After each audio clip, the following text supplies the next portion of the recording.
Hello, Anna McCluskey here for the first time in a long time. I've had a lot of weird shit going on. I'm here now in a completely new apartment again. That's right. If you have been following, you may remember that I moved like 2 months ago because I had just sort of like too many roommates and they all kind of like didn't clean and it was a lot. So then I moved to a new place. And it was funny because, like, when I went to see the place, the roommate, the lady, seemed like totally normal or not like totally normal in like a weird way, but like nice and interesting and like seemed like we clicked and it seemed like we were on the same page about a lot of stuff. And then it was like this weird 180 flip situation where she got super crazy. So like first she started eating all of my food. Like I literally walked into the kitchen one day and she was drinking from my half and half. There were like times where I would buy a bunch of groceries and the next day like a bunch of things were just gone and I hadn't gotten to eat any of them. Like I had like a thing of grapes and she ate all of my grapes in one day. Like things like that. And then one day she was like, and this was like 3 weeks into living there, she was like, so I'm gonna wall off the living room and put another roommate there. And I was like, the hell you are. And she was like, well, she's like, well, no, that's what we're doing. And I was like, dude, we're both on, like, you're not my landlord. You don't get to just make these decisions. And she just fucking blew up and was like, I'm the head of the household. You don't have any rights. I'm yada, yada, yada. I'm just like, no, that's not a thing. Like, that might be a thing, like, on the lease, but it's not a thing with, like, roommate dynamics. Like, nobody's trying to move into your shitty little apartment and not have any say in what's going on. Like, that's insane. Like, people will put up with that dynamic if you're like moving into someone's house that they own because you get to live in a house instead of an apartment. And also, like, having your landlord right there means that like repairs get done and stuff like that. Like, neither of those benefits happen in a 2-bedroom apartment where you're both renters. Anyway, so that we did all of this via text, and that escalated very quickly.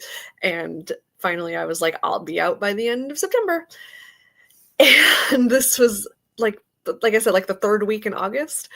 And so I just immediately started looking for new places and started just like crashing at my boyfriend's house and like just coming back once or twice a day to like take care of my cats. And it was like things still got super crazy from there. Like I had this thing of honey in my cupboard. Like we each had our own food cupboards, like you do. And it was full. It was like a standard like honey bottle, but it was like locally sourced, so it was like spendy. It still had the price tag on it, $12, and it was full. And then a week later I came back and I was like looking through my cupboard and I pulled out this honey and there's like this much left in it. Like, how do you even do that? Like, not even just how do you justify like guzzling down this bottle of honey, but like, how is it possible to go through that much honey in 1 week? Like, that bottle should have lasted me months. So it's like little things like that. Let's see what else. There was oh yeah, I like started packing things up, right? Because I was moving. And I had this like clear tote box that was sitting on my bed in my room, and it had a bunch of kitchen stuff in it. And I came back one day and I was like in the kitchen, like packing more things up. And I found I found a pan in the sink and I was like, I'm sure that I packed that up. So I went back in my room and sure enough, like there was a gap in the top of this tote that had been full she unpacked my pan so that she could use it. And, like, the whole time, she's acting like I'm overreacting to things, and I'm like, "What is happening here?" Anyway, so I'm actually at a new place that I've lived before. So this is the place that I lived when I first separated from my ex-husband, because it's, like, kinda shitty and you can just move in, like, immediately. Although I did have to wait 2 weeks, for them to have an availability, which, to be fair, so I live in a college town, and, this is, like, move-in time right now, so for, like, all the college kids, so, like, it's kind of not a great time to be looking for a place, but I found it. Anyway, so the deal with this place is that it's, like, kind of a dorm room for adults, like, there's, like, 4 units around shared kitchen and bathroom situation, and there's, like, 5 buildings of this, and the way I saw it, I was like, "You know what? I could try and move in with yet another stranger and hope that this time it works out. Or I could move into this other place where, yes, I'm still sharing kitchen and bathroom, but I have no connection with the people in the other units. I don't have to talk to them if I don't want to.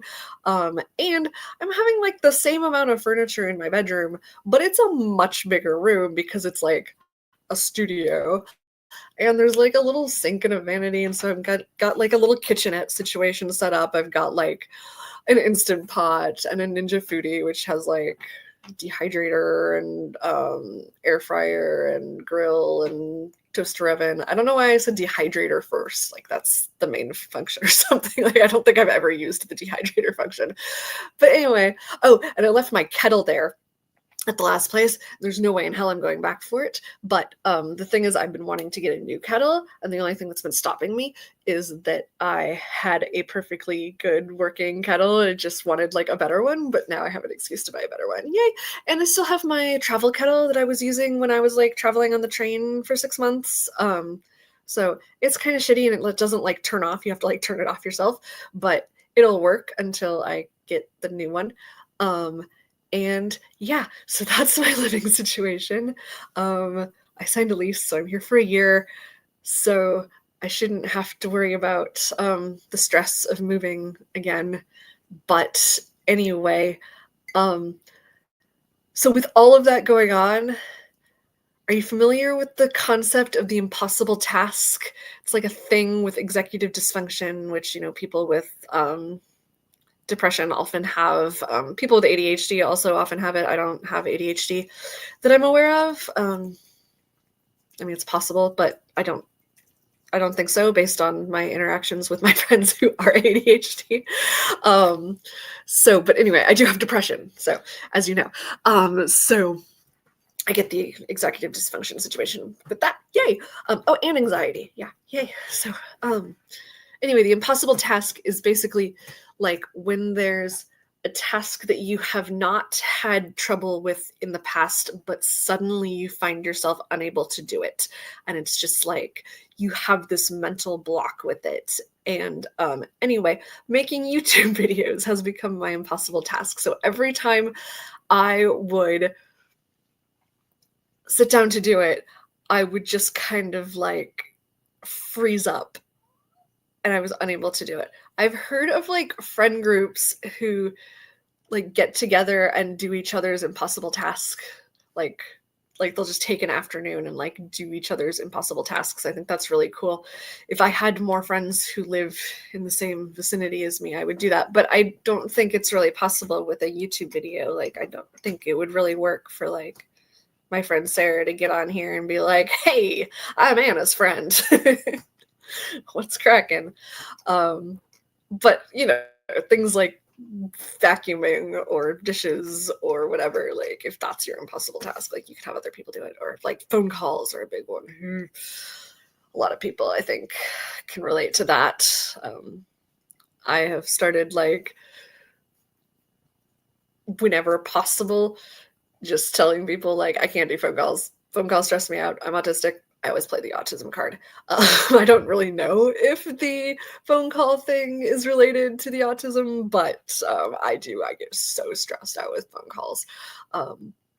So like my doctor's office even set up like a little portal online for me that I can just like email them through. Like it's secure and like HIPAA, whatever. Um, so I can like make appointments through there because I would like freak out every time I had to make an appointment.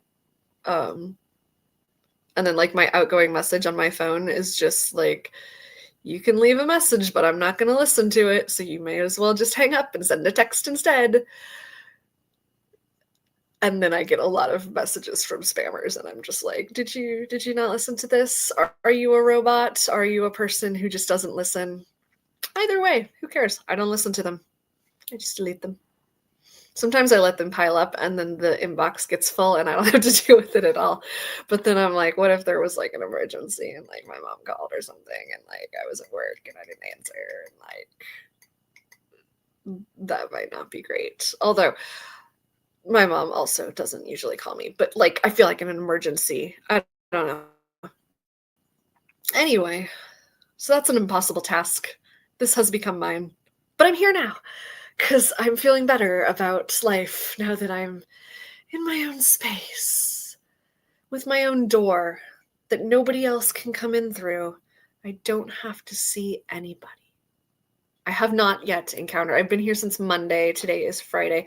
I have not yet encountered any of my quad mates, so that's nice. And I've kind of gone around in the kitchen. Everything's very clean, so that's good. Gone in the bathroom. Obviously, I've been here for 4 days. Everything's clean in there, so yay. Definitely, like at least one or two of my suite mates like have the same values around keeping spaces clean, so yay. And obviously I will do my part to keep it that way as well. But like I said, I do have like my kitchenette set up and I'm gonna get other stuff set up too. Like I want to get like a mini fridge, not like a mini fridge, but like a medium fridge, like a large mini fridge. It's like smaller than a big fridge, but bigger than a mini fridge. They have those. And like a baker's rack for like storage. Because right now I have like all of my food stored on like my bookcase instead of my dishes. It's not ideal, but you know, it gets the job done. And I don't have enough books to fill that bookcase because of all the moving. I used to have, when I lived in St. Louis, I had this 2-bedroom apartment with a dining room. And it was like less than a studio would cost you here in Oregon, but you had to live in St. Louis, you know, which I mean, St. Louis is fine, but it's, you know, crime ridden and dirty. And anyway, and in the Midwest, it's in the Midwest. I don't want to be in the Midwest. I want to be on the coast where there's ocean. Well, I'm like an hour and a half away from the ocean, but probably less. Actually, I'm like an hour away from the ocean. If you drive, which I don't, but I mean, I don't not drive. I just don't have a car. Anyway, I am getting off topic. I had this beautiful 2-bedroom apartment, but it had like a dining room and an eating kitchen. So I was like, I don't need a dining room. So I had it as my library and it was just like lined in bookcases and I had so many books. But then when I moved to Oregon, the person I was with kind of bullied me into like getting rid of all of my stuff, which I didn't really realize at the time was like kind of an abusive thing where he was like trying to get all of his own stuff like instead of my stuff, like because he didn't like my vintage aesthetic. And so when we moved to Oregon, we like bought all new stuff and it was all from IKEA and like anyway, but we also like the excuse he used was that we didn't want to rent a truck. We wanted to just move in my car, which like honestly, renting a truck would have cost less than buying all new stuff. But anyway, that was a long time ago. And long story short, I gave all of my books to this like middle school teacher who I found on Craigslist who was like looking for books for her classroom. So I felt really good about that. But now I have a much smaller book collection. And I guess that works out because now I have room for my dishes and stuff. So, but a lot has happened in author world since I last saw you.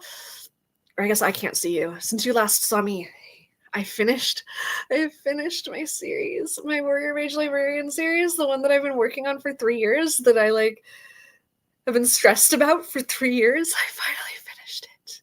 It's done, it's written, it's edited, it's formatted, it just needs to be ordered, and then I can fulfill the Kickstarter, which is next on my list. So, you know, the formatting takes a while and everything takes a while. But yeah, so if you're watching this and you're on the Kickstarter thing, that's the last thing that needs to be done.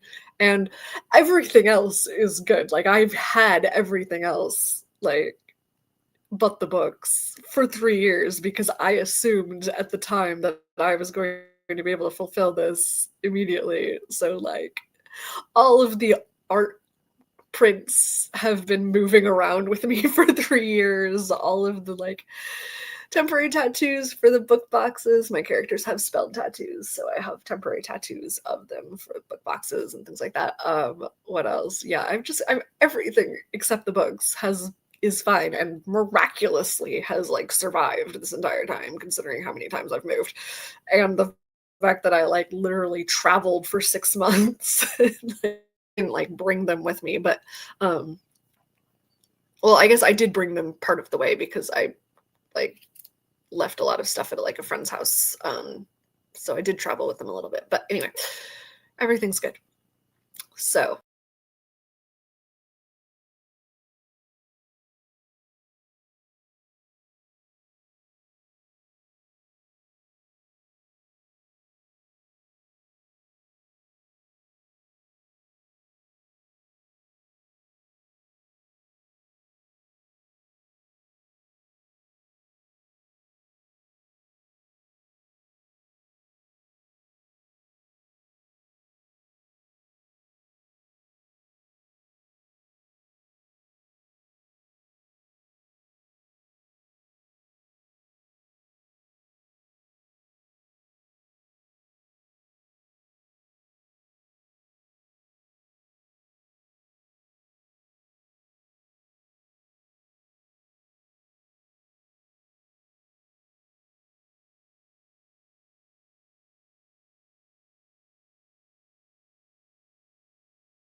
probably just a black screen and you probably already left. But I'm just gonna keep talking. And I will edit that out. It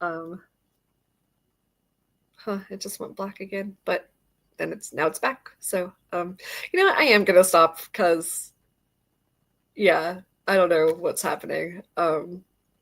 So you'll just have to watch tomorrow to find out all the other new stuff that happened in my author life. Whee! Very suspenseful. All right, I'm hitting end stream, and it takes a minute to actually end. I'm just gonna make funny faces till it ends. Seriously, why isn't it ending? It doesn't usually take this long.